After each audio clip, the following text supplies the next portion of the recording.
कुछ साल पहले एक केस आया मेरे पास, उसमें लड़के ने आके बताया कि उसकी ऑफिस की दूसरी जो कोलीग है, उसने इसके अगेंस्ट 376 आईपीसी यानी रेप की एलिगेशन लगा के एफआईआर करवा रखी है, ये बोल के कि इसने शादी का झूठा झांसा दिया था और ये फिजिकल हो गए। तो मैंने उससे पूछा, मैंने कहा बता भाई, तूने सच में कोई शादी का प्रॉमिस किया था? तो उसने बताया कि 2 महीने पहले तो इस लड़की से जानकारी हुई है, और 2 महीने में आप ढंग से एक दूसरे को जान तो सकते नहीं, शादी की बात कहाँ से होगी? और ऊपर से कहता है कि प्रपोज भी लड़की ने किया था। तो मैंने कहा ठीक है चलो भाई, अगर नहीं किया तो फिर केस लड़ेंगे। उसकी एंटिसिपेटरी बेल हुई, केस चला। केस चलते टाइम जब एविडेंस की स्टेज आई, तो केस में ट्विस्ट।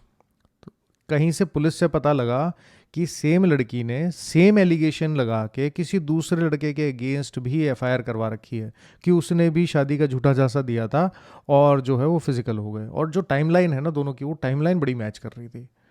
तो होता क्या है ना कि हमारे देश में जो लॉ बना हुआ है, वो लॉ ही ऐसा बना हुआ है कि उसको मिसयूज़ करना बड़ा आसान है।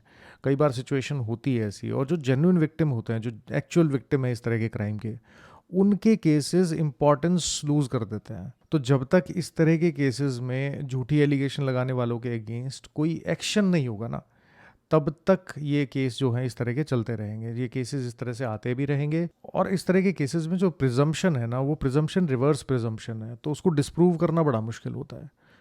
इसलिए मैं सब लोगों को बोलता हूँ कि अपने जो लीगल राइट्स हैं उनके साथ, उनके लिए अवेयर रहो। जो प्रिकॉशन आपको लेने हैं, जो स्टेप्स आपको लेने हैं, उसका ध्यान रखो।